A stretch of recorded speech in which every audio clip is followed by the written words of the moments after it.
Assalamualaikum warahmatullahi wabarakatuh. Oke, ketemu lagi sahabat Pojok Parenting dengan channel Pojok Parenting, di mana channel ini tempat sekolahnya para orang tua. Ya, kali ini saya coba menggunakan metode baru ya, dengan hanya audio saja pada pembahasan kali ini, biar mengenang masa lalu para ayah bunda ketika dulu zaman mendengarkan radio. Nah, mungkin ini saya mencoba bernostalgia. Di samping kita membahas tentang permasalahan anak, kita bernostalgia mendengarkan radio dalam audio. Baik, materi kali ini banyak yang request ya tentang gangguan kecemasan pada anak. Oke. Tapi jangan lupa sebelum dilanjut, ingat subscribe, like, dan komen, bahkan di-share. Karena insya Allah materi-materi Pojok Parenting itu sangat banyak membantu para ayah bunda dalam mendidik dan mengasuh anak-anaknya di rumah. Nah, oke. Sahabat Pojok Parenting, kita tahu bahwa setiap orang, siapapun ya, pasti pernah mengalami yang namanya kecemasan, termasuk anak-anak. Nah, anak-anak pun sering mengalami kecemasan.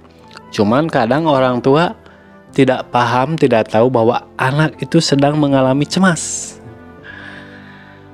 Oke, ada sebelum saya lanjut masalah kecemasan, saya ingin menjelaskan dulu perbedaan antara kecemasan dengan ketakutan ya. Ini satu respon emosional yang beda ya. Walaupun sepertinya sama tapi beda. Baik, saya jelaskan sedikit. Kecemasan itu keadaan emosi tanpa objek tertentu. Biasanya kecemasan dipicu oleh hal-hal yang tidak diketahui. Terkadang menyertai semua tentang pengalaman baru. Artinya sekali lagi kecemasan ini sebuah keadaan emosi yang tanpa objek tertentu. Cemas terkadang sulit diterka, sulit ditebak ya. Namun kalau rasa takut, bedanya rasa takut itu keadaan emosi yang alami memicu fight or flight dari tubuh.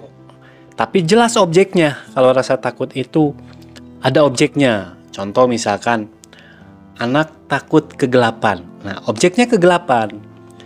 Misalkan anak takut dalam kegelapan karena tidak bisa melihat apa-apa. Kemudian imajinasinya berkembang imajinasinya membayangkan hal-hal yang menakutkan. Jadi jelas takut itu ada objek ya. Bedanya kecemasan itu tanpa objek. Nah, kemudian kecemasan pada anak sebenarnya adalah sebuah respon yang alami. Respon alami tubuh saat menghadapi bahaya. Nah, ini secara umum ya, kecemasan secara umum. Ini hal yang biasa dan tidak berbahaya. Namun ada yang namanya kecemasan yang berkepanjangan ini.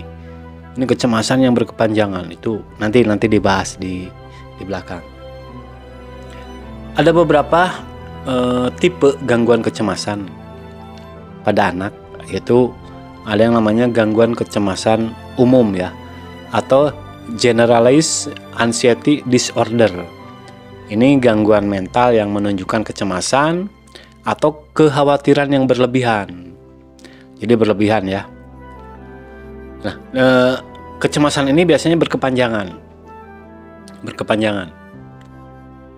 Kemudian ada yang namanya kecemasan sangat takut ketika jauh dari orang tua, atau yang dikenal dengan separation anxiety ya. Jadi biasanya ini ada anak yang sering dititipkan oleh orang tuanya.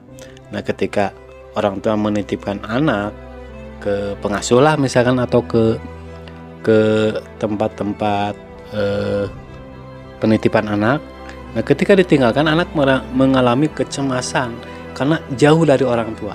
Nah, di sini terkadang orang tua tidak paham bahwa anak itu di saat ditinggalkan orang tua mengalami kecemasan. Oke, selanjutnya ada yang namanya fobia.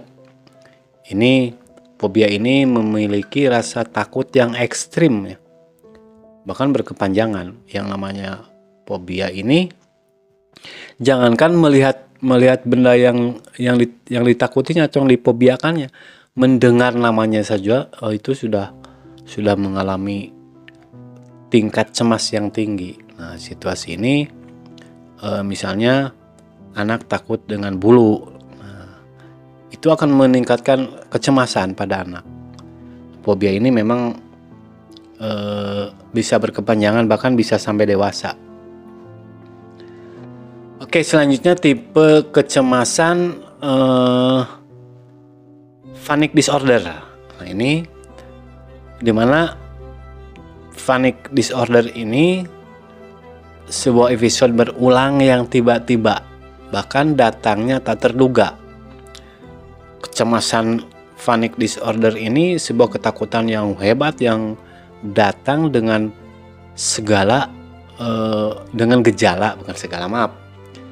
dengan gejala seperti jantungnya berdebar, kemudian kadang kesulitan bernafas, atau bisa saja merasa pusing, berkeringat. Nah, itu tipe-tipe gangguan kecemasan yang dialami oleh anak. Jadi orang tua harus paham. Nah, oke, sahabat pojok parenting, adapun gejala dari munculnya kecemasan itu timbul, terlihat gejalanya biasanya anak pola makannya berubah. Yang biasanya misalkan banyak, kemudian tiba-tiba dia hilang rasa nafsu makannya. Ini orang tua harus segera menindaklanjuti dan menganalisa serta mencari tahu apa yang sedang terjadi pada anaknya. Dimungkinkan saja ini mengalami kecemasan. Yang kedua, anak menjadi lebih agresif atau cenderung murung, bahkan sensitif. Nah, jadi kalau ada yang anak periang tadinya, misalkan tiba-tiba jadi sensitif, ini sedang mengalami kecemasan. Yang ketiga, pusing atau sakit perut. Tiba-tiba anak sakit perut, tiba-tiba pusing, bahkan bisa sampai muntah. Itu mesti dicari tahu. Selain dari sakit yang sifatnya fisik, mungkin ini anak sedang mengalami gangguan kecemasan. Nah, kalau bagi anak yang biasa bergaul, usia misalkan 8, 10, 12 tahun, ciri umum dari gejala kecemasan ini, dia itu menarik diri dari kegiatan bermain bersama teman-temannya. Dia inginnya menyendiri. Nah, ini ketika ada anak tadinya sering main, tiba-tiba dia tidak mau main dan cenderung murung, bahkan ingin menyendiri, artinya anak ini sedang mengalami kecemasan. Yang terakhir adalah sulit fokus. Nah, ini ketika anak tidak fokus, berarti ini anak sedang mengalami gangguan kecemasan. Oke, sahabat pojok parenting, adapun solusi untuk menangani hal ini, langkah awal yang harus dilakukan oleh orang tua adalah melakukan hypnoparenting. Ini jadi orang tua harus belajar ya hypnoparenting untuk menangani anak yang mengalami gangguan kecemasan. Bahkan hypnoparenting ini tidak hanya untuk menangani anak kecemasan, tapi berbagai macam menghadapi permasalahan anak. Yang dilakukan oleh orang tua, langkah awal adalah mensugesti hal-hal yang positif terhadap anak. Makanya sebelum melakukan hypnoparenting, orang tua harus cari tahu dulu kecemasan apa yang sedang dihadapi oleh anak. Oke, itu sementara sahabat pojok parenting, mudah-mudahan bermanfaat. Terakhir, salam dari saya pojok parenting, selalu sukses, selalu semangat dalam mendidik dan mengasuh anak-anaknya. Assalamualaikum warahmatullahi wabarakatuh.